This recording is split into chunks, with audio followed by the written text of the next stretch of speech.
My name is Chris Mitchell. I'm Vice President for Global Government Relations for IPC. And I want to thank everybody for joining us for this webinar, which is focused, of course, on the 2018 midterm elections and what it means for our industry. Midterm elections are normally characterized by voter apathy, but this midterm elections was certainly an exception. We saw about 40% growth in voter turnout, which is fantastic. And that's led to a lot of questions about what this new political environment is going to look like. We have four great speakers with us today, individuals who are leaders in their field in public affairs, communications, polling. And so we're looking forward to getting their insights about the elections and what that may mean over the next 2 years. So let me introduce them, and then we'll jump right into the agenda. Charlie Black is chairman of Prime Policy Group. He is one of the nation's leading political experts of public affairs professionals. He serves as an advisor to Fortune 500 companies and U.S. and global trade associations, including IPC. He has played key roles in the presidential campaigns of Ronald Reagan, George H.W. Bush, George W. Bush, and John McCain. So we're thrilled to have him with us. Jason Boxt is an executive vice president at PSB, a leading research and polling firm. He has worked in the public affairs and public opinion research spaces for nearly 20 years. He previously helped Glover Park Group's research and analytics team, served as director of national advocacy at the Center of U.S. Global Engagement, and was national deputy political director at the American Israeli Public Affairs Committee. We also have with us Rich Mead, who is vice chairman of Prime Policy Group and has over 25 years of experience in legislative, regulatory, political, and public relations strategy. Prior to joining Prime Policy Group, he served for 14 years with House Budget Committee Chairman Jim Nussle. Rich has also worked as Chief of Staff and COO for the Credit Union National Association. He has been involved in 6 presidential campaigns, 2 Senate campaigns, and many, many House campaigns. And finally, Erin Dorton is Managing Director at Prime Policy Group and works with IPC on a day-to-day basis. She previously spent 10 years as the lead fundraiser for the Democratic Party and a consultant to multiple members of Congress. She also worked at 2 other leading public affairs firms where she helped U.S. and multinational companies build their relationships on Capitol Hill and with the executive branch. So I'm thrilled to have all of them with us today. And let's get right into it then. We're going to start with, in terms of the agenda, we're going to start with a summary of the election results and what insights we can draw from those results.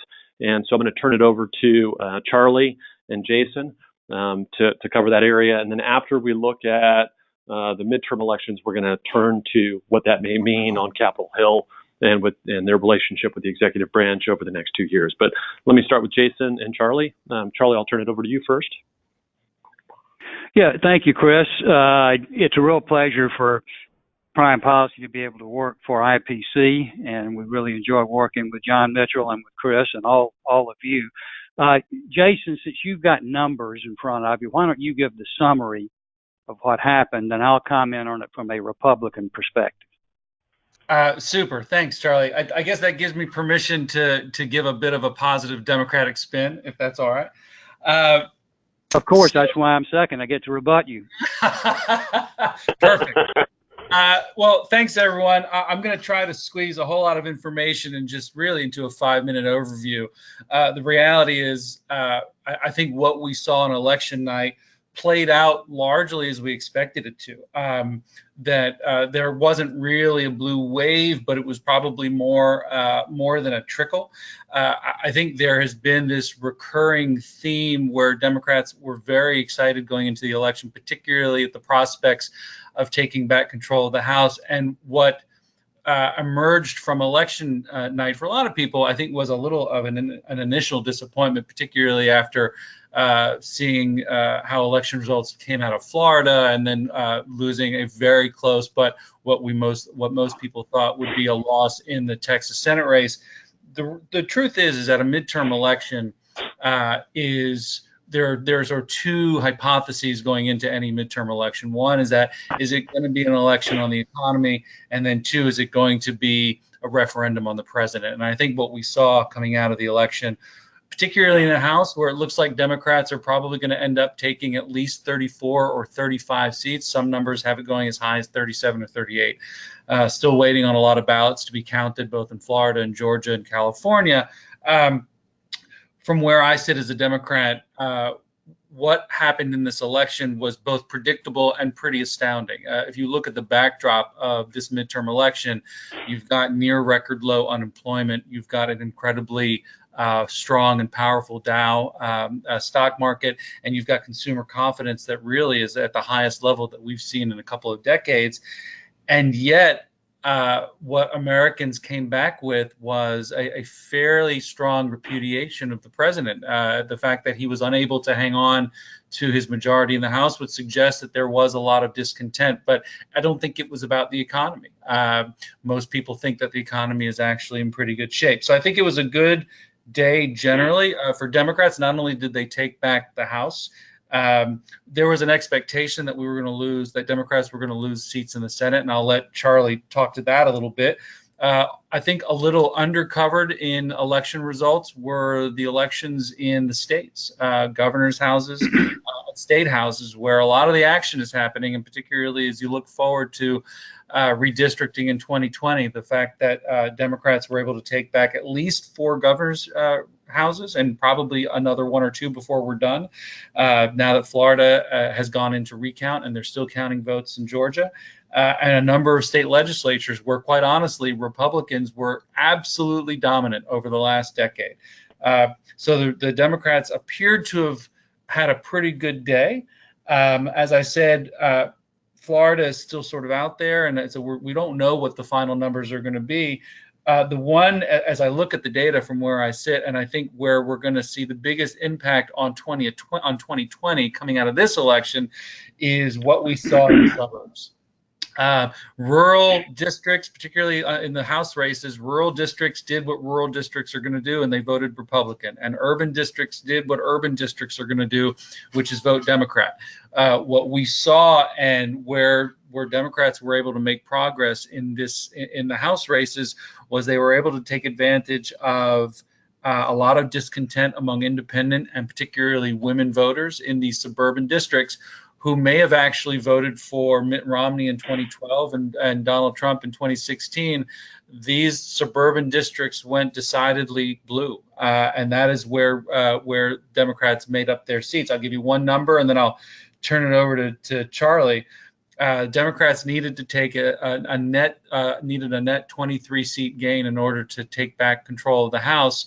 There were 25 Republicans who were on the ballot on election day who sat in districts that Hillary Clinton won in 2016. So there was ample opportunity and playing field for Democrats to do well. And I think this was the election cycle of the woman, the election cycle of a resurgence of new veterans in Congress, which is really encouraging. And with that, I will pass it on to Charlie, who will, I'm sure, tear apart most of what I said and give you the good news in the Senate. Thank you, Jason. Actually, you were very objective, and this election actually came out about like most people expected. Political observers and commentators and strategists in both parties thought Democrats would take the House. Most of us were saying that Democrats would gain 30 to 35 seats. I think when the counting is finished, it's going to be about 35. Which will give Democrats a decent margin in the House, but not an overwhelming one. The Senate, we expected, even if there was a blue wave, to be able to hold the Senate. As it was, we picked up at least a couple of net seats. Now, there are two seats still to be counted for the counting to be finished, and probably recounts in Florida and Arizona. I won't speculate about that, but we could pick up 1 or 2 of those. So our Republican strength in the Senate will be somewhere between 52 and 54. that's a good result when it was a midterm where we expected a Democratic trend. Jason's point about the suburbs is very important, where President Trump is not like most Republican presidents in the past. He has a strong blue-collar and rural base, but he's done some things to gain disapproval from suburbanites, especially women, but also some men. So that's where the Democrats won the House. The other important point he made, though, that I want to reinforce is at the state level, this has been a Republican country outside the Beltway for the last few years.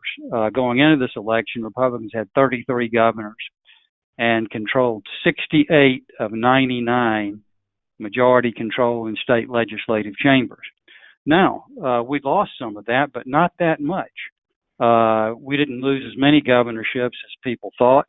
It'll end up being 4 to 6, as Jason said, but we held on to some important ones. And we lost a net 5 Republican majority controls in state legislative chambers.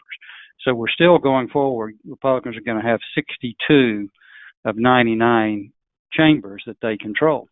Now, we have another election before redistricting happens, but that still puts Republicans in a better position for the redistricting battles of 2021 than the Democrats. So that'll be overlooked, but it's an important part of the result. Listen, we live in the age of Trump.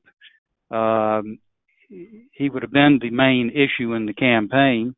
Whether people liked him or not was going to be the issue, and he insisted on that being the issue. And went on to campaign strategically in terms of where he picked his spots, and he did help us some in those rural and red states where we won Senate races. But overall, he was a negative in the suburbs, and hence we have a Democratic House.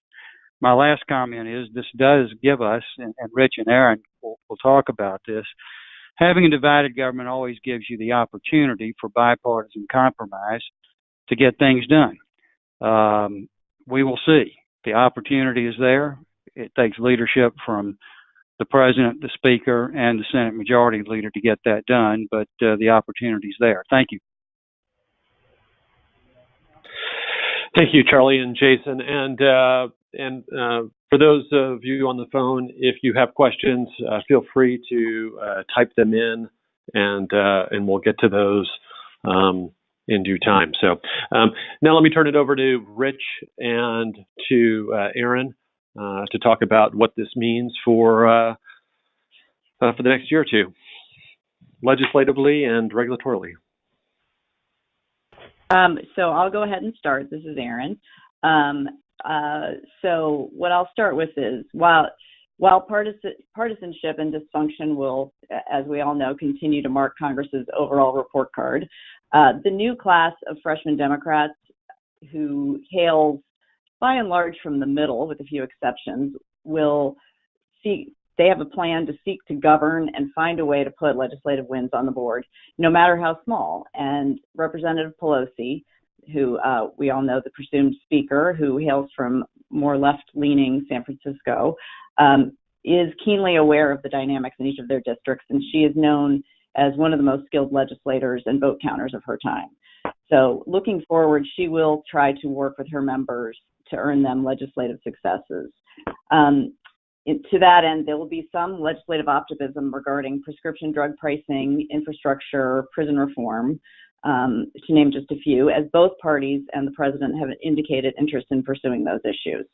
More importantly, however, what we should watch is possibly what a Democratic House will be able to accomplish given a Republican-controlled Senate and administration, but more what they will likely have the ability to prevent, and of course, like we mentioned before, where there is compromise. So along those lines, one of the most notable things is that the Affordable Care Act, by and large, is safe for now. There may be some action on bipartisan fixes in that space to make improvements that everybody can agree on, specifically in the market stabilization space. But Mrs. Pelosi will be able to curb any additional real efforts for repeal. In the area of entitlements, cuts to entitlement programs will not, by and large, be able to pass the House due to strong Democratic opposition. A farm bill could get done sooner rather than later. There's talk that it could get done in the farm bill, in a lame duck. But if they don't get that done and current legislation is extended into the new year, the Democratic majority will most certainly be able to pass the Senate version, which has been out there. They don't have it does not contain one of the more controversial elements that the Freedom Caucus in the House was pushing regarding work requirements. Possible areas of compromise that I touched on before could be infrastructure. Both the president and Mr. Pelosi, as well as Leader McConnell, have indicated they are interested in pursuing an infrastructure bill. However, the devil will be in the details, and how they're going to pay for it will be contentious. I believe Leader Schumer has already indicated his ideas for paying for that, which may not be popular. Both Pelosi and the White House will have proposals to control rising drug prices, as well as likely some additional opioid measures, both issues of which could find some bipartisan compromise. Regarding data privacy, House Democrats will likely have a momentum to push for more robust data privacy laws. They may be able to find some common ground in this area. Several things that they can't do. I believe reinstating net neutrality as it was under the Obama administration won't likely be a possibility. Even if Pelosi is able to pass it in the House, it will not pass the Senate, and the president won't sign it as far as it is now. Immigration reform will continue to be difficult. The president went out on a limb with his anti-immigration rhetoric in the weeks leading up to the election. Given the GOP success in the Senate, he's not likely to work with the House on broad immigration reform. While he may have been willing to compromise on immigration a year ago, his rhetoric, as I said, and success will now solidify his position. And lastly, regarding the environmental regulations that the administration has rolled back, although there's not much appetite in the Senate and the administration, Pelosi and the House will turn up the volume, at the very least, on efforts to address climate change and environmental protection because of that, the urgent need for action in that space. But don't expect much movement in that area by the Senate and administration. And I'll turn it over to Rich. Just to add to what Erin laid out, just if I can dive in on a couple other issues. Let me start with on the healthcare and just say that there is potential for some deal making around that. It's possible that Senator Grassley will return to chair the Senate Finance Committee. And if he does, Senator Grassley has a long track record of bipartisan legislating, and it's possible you could see Senator Grassley working with the Democrats in the House on some of the issues around the drug pricing, around the opioids, and around the market stabilization efforts for sure. So there's some real potential there. A couple other issues I wanted to jump in on. One is trade. President has successfully renegotiated the NAFTA agreement. However, the implementing legislation has not yet been transmitted to Capitol Hill. So that's going to be an issue that Congress is probably going to grapple with during the first quarter of next year. And it's not entirely clear how the votes will fall out on that. Typically, it's been Republicans who've been more pro-free trade and have driven those agreements, but obviously with their minority status in the House, they'll have a harder time doing that. So that'll be something that'll be interesting to watch, and there may be some concessions that need to be made to the Democrats in order to get them on board with the new agreement. Erin mentioned lame duck that they have to wrap up the appropriations process for fiscal year 19, and one of the big outstanding issues there is how much money Congress is going to appropriate for the so-called border wall. And again, with the president's rhetoric around immigration and the border, it's maybe hard for them to get a deal on that in the lame duck session. And so it may result in a continuing resolution being passed, kicking those decisions into next year, which would then set up kind of a two-prong or multi-pronged negotiation with the new Congress and the president over wrapping up funding for fiscal year 19 on one level. They also have to deal with the expiring debt limit, which expires in March of 2019. And then finally, they're looking to start the 2020 fiscal year budget process. And fiscal year 2020 and fiscal year 2021 remain under the discretionary budget caps put forward in the Budget Control Act. So I would think that the Democrats in the House would probably want to revisit those caps and revisit those spending priorities and try and cut an agreement with the president and with the Republicans in the Senate. Now, how that's done and whether this is done sort of, all at once or as three or more vehicles, that's yet to be seen. There's also, a lot of potential for policy riders on all these spending measures. So there's a lot to be seen on that. The one thing though that is interesting is on defense spending.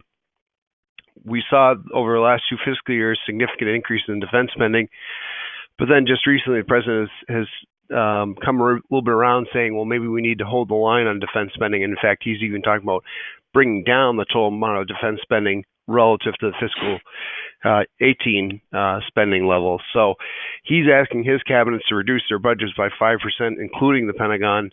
And again, I think the Democrats in the House will likely agree with him on that constraint on defense spending, but they will want to probably increase some of the non-defense spending. So anyway, there'll be a lot on their hands to work out on those fiscal matters. So with that, Chris, I'll turn things back over to you. Yeah, I'm going to throw in a question here. We potentially have some very interesting leadership races in the House on both the Republican side and, of course, especially on the Democratic side. Can the two of you just touch on those leadership races and what you expect may occur? Sure. I'll start with the easier side of the equation, the Republicans. So there is a contested race for minority leader between the current majority leader, Kevin McCarthy, and outspoken member of the Freedom Caucus, Jim Jordan. The vote to become minority leader is only a simple majority of the House Republican Conference, so it's about 95 or so votes to lock that up. So I suspect it's really Kevin McCarthy's race to lose. If Republicans had remained in control, it would have been a much steeper hurdle for him to survive a challenge to being Speaker. But just to be minority leader, like I said, is a simple majority vote of the Republican Conference. And thus far, there are no other contested leadership races. Well, let me back up. The minority whip position, Congressman Steve Scalise is seeking and has no challengers thus far. The Republican conference chair is being sought by Liz Cheney, and she doesn't have any challengers. The race to become chairman of the National Republican Congressional Committee, the NRCC, don't yet have an announced field, but there are a number of members who are interested. So that could be a contested election. And so that's a little bit easier formula than the Democrats may have with some of their contested elections. I'll let Aaron walk you through those. Sure. So the current minority leader, Nancy Pelosi, is, of course, running for Speaker and hopes to return as Speaker as she was several years ago. However, up to 12 current House Democrats and 7 incoming members have pledged to not support her for Speaker, with some races still outstanding. So dependent on how large their majority ends up being, and we believe right now the split is 226 to 198, and there are about 11 races too close to call.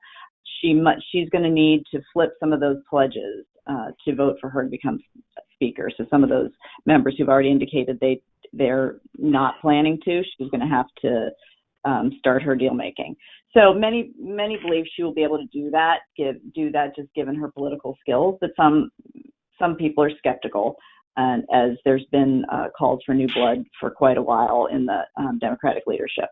And I believe the caucus on November 28th is the date that they're going to do their real election. So for the speaker position.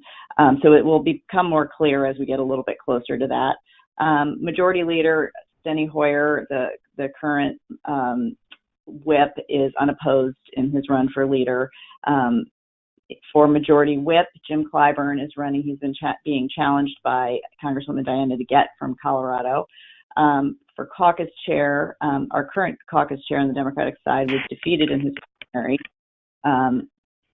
And so there are now 3 members running for that space. Barbara Lee from California, Linda Sanchez also from California, and Hakeem Jeffries from New York. Assistant Democratic leader, the 3 current candidates include Sherry Bustos from Illinois, Ben Ray Lujan from New Mexico, who was the DCCC chair this past time around, and David Cicilline from Rhode Island. And the last one would be the DCCC position. Candidates include Denny Heck from Washington and Suzanne Delbene from Washington State. So, it remains to be seen how those all play out. Great. Thanks, Sarah and Rich. Let's move then to what this means for the industry. This was a politically significant election, but it doesn't fundamentally change the approach that we are taking to our priorities, and doesn't necessarily fundamentally change the outlook for those issues over the next 2 years either. And I'll get to that in just a minute. As all of you know, IPC is a bipartisan organization. We have and make strong efforts to have strong working relationships with members of both parties on both sides of the Congress and with the executive branch, and we will continue to do that. In this recent election, we did lose some allies, most notably Senator Joe Donnelly from Indiana, who helped us include a provision in the FY19 Defense Authorization Bill, and had promised to be a continuing advocate for the electronics industry and the defense industrial base going forward. So that was a loss for us. In addition, Congressman Ed Royce decided to retire. He historically has been a really strong advocate for us. In fact, both Donnelly and Royce received the IPC Impact Award in the past, and Ed Royce had been very helpful on export control issues and a number of other foreign relations issues we've worked on in the past. So again, we've lost some allies, but we are enthusiastic about developing allies among the freshman class. There are at least over 80 freshmen. There'll be at least 83 freshman members of Congress, and some of them have very interesting backgrounds that we think align really well with our industry. We have within that freshman class, we have one chemical engineer, one industrial engineer, many veterans, as we've noted earlier, and so we're going to build ties to these new members. And of course, we're going to continue to strengthen the existing relationships we have. And I've listed some of those members that we have developed pretty close working relationships with over the last 5 to 10 years, and we'll continue to do so. So if we go to the next slide. So looking at some of the issues that we are prioritizing and what that means for us over the next 2 years, we continue to see a lot of great opportunities to help develop the electronic supply chain here in the United States. Our focus over the last year has been very much on the defense side. The current administration, the current president, has made this a real focal point of his agenda, and we have been very successful in working with him to get a lot of attention on the entire electronic supply chain. As all of you know, historically, there's been a lot of attention paid to one or two segments of the electronics industry, and we have, I think, found champions within this administration that really appreciate the importance of securing the integrity as well as the availability of the entire supply chain. And so we're going to continue to work with them on that, and of course build our allies on Capitol Hill. On workforce development, this is a bipartisan issue. As our IPC members know, John Mitchell was at the White House just a couple weeks ago with the president, with Ivanka Trump, talking about the commitment we are making to workforce training. That's a commitment that we're going to continue to make, and we're going to continue to collaborate with the president and federal agencies. And I think what you're going to see next over the next year or two is a lot of engagement with members of Congress, so that the work that we're doing is not only recognized by them, but that the insights that we bring to this discussion are being taken into consideration. And I think you'll see a lot more of our advocacy around legislative activity. Aaron, and I think Rich as well, mentioned infrastructure earlier. That's a bipartisan interest, and we would love to see greater infrastructure spending, in part because we hear from members frequently about the challenges that they have in getting goods to market. In addition, electronics are becoming an increasingly important component of infrastructure development. And so we're really curious to see how broad an infrastructure bill could look. Is it going to be solely on transportation? Or as the president has suggested over the last 2 years, could it be something larger to include telecommunications, energy, and other sectors? So we'll see. And then finally, deregulation. This administration is going to continue to focus on deregulation. We're working with them on many fronts, including a lot of activity at EPA, and we're engaging with senior EPA officials about steps they can do to reduce the burden on manufacturers, with a specific focus on reporting.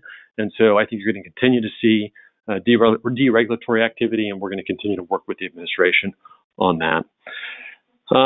Where we see a lot more volatility given the election results is in the area of trade. We've talked about that a little earlier. Just to dive down a little deeper into that issue, on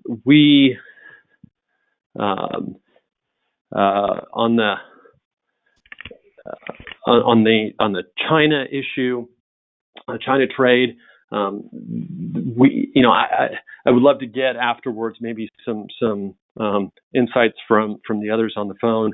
But on the China issue, it'll be very interesting to see to what degree we see divisions arise right now. I think that by and large, I think there are a lot of members of Congress that probably didn't necessarily embrace the approach the president took to his relations with China. On the other hand, I think by and large, Democrats and Republicans understand that we have gone down this path, and I think that there is bipartisan consensus that that the United States needs to address these issues with China. And so I don't necessarily see any kind of immediate change in terms of our policy with China, but as over the next 2 years, to what degree will economic indicators place greater stress on that strategy, and what divisions form as a result? Again, we talked about the U.S.-Mexico-Canadian agreement earlier. Again, that's going to be interesting to see how it plays out. Rich mentioned the fact that historically we have these trade agreements are carried by Republicans on the Hill, whereas Democrats have historically brought 2 to 3 dozen votes in order to get these kind of bills passed. This president has scrambled the trade landscape in a way that I think many thought unimaginable even 10 years ago. And so as both Republicans and Democrats try to vie for the support of the labor community and workers in some of these more rural areas, how does that agreement play into support for this trade bill next year, and to what degree do Democrats seek changes to it in order to satisfy constituencies, both in the environmental community and the labor community. So we'll have to see on that, but we'll continue to work those issues. And then on the spending, we've seen a real ramp up in domestic and defense spending. There's going to be increased pressure to place greater caps on these on spending. And so what does that mean for some of the programs that we care about, both on the defense side, but also on the R&D side? And then finally, areas where we do not expect as much activity, or at least we are a little bit more gloomy. Tax, IPC would love to see the bonus depreciation tax credit made permanent. We'd love to see an increase in the alternative simplified R&D tax credit. Those things are not likely to happen next year, given where we are after this election. Immigration reform, I won't go over that again. I think we've talked that through. And then regulatory reform. Historically, IPC has been a really strong advocate for regulatory reform. And given the lack of a 60-vote majority in the Senate, Republicans weren't able to get regulatory reform done this Congress, and now with the Democratic Congress, that certainly won't happen.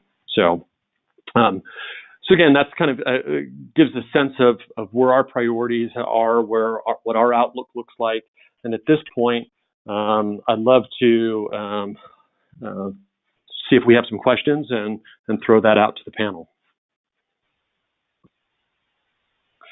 So, Linda or Sandy, do we have any questions that have come through? Hi, Chris. Currently, not yet. Okay. So I'm going to give it 2 minutes. If you guys have any burning questions, please throw them out, and otherwise we'll end the call.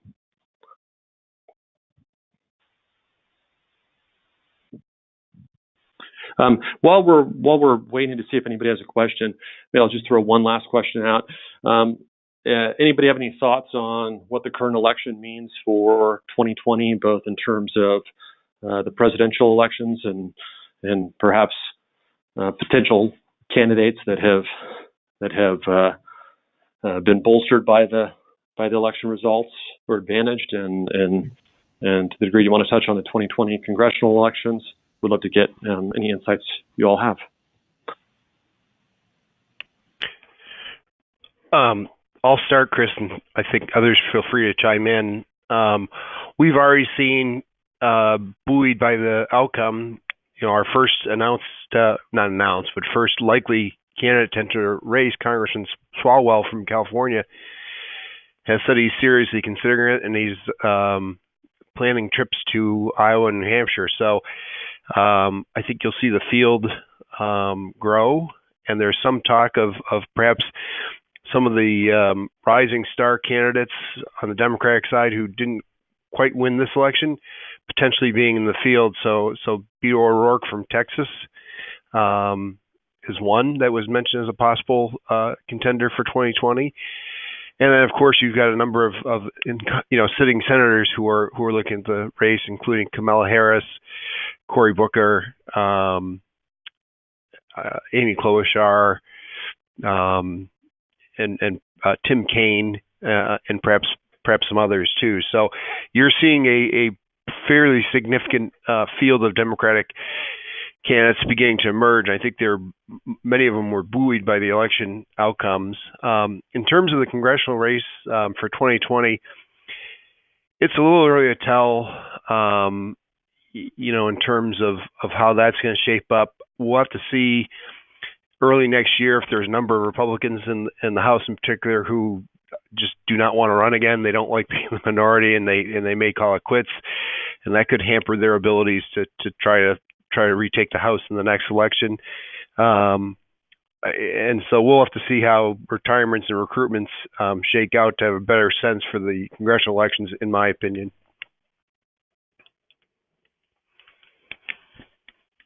Okay. Hey, this is Jason. The only thing I would add in, and it's hard to disagree with anything that Rich just laid out there. The only thing I would suggest is that from a Democratic perspective, the coalition that I think Barack Obama was able to put together in 2008 and 2012, and that by most measures Hillary Clinton was unable to build in 2016, it looks like it actually might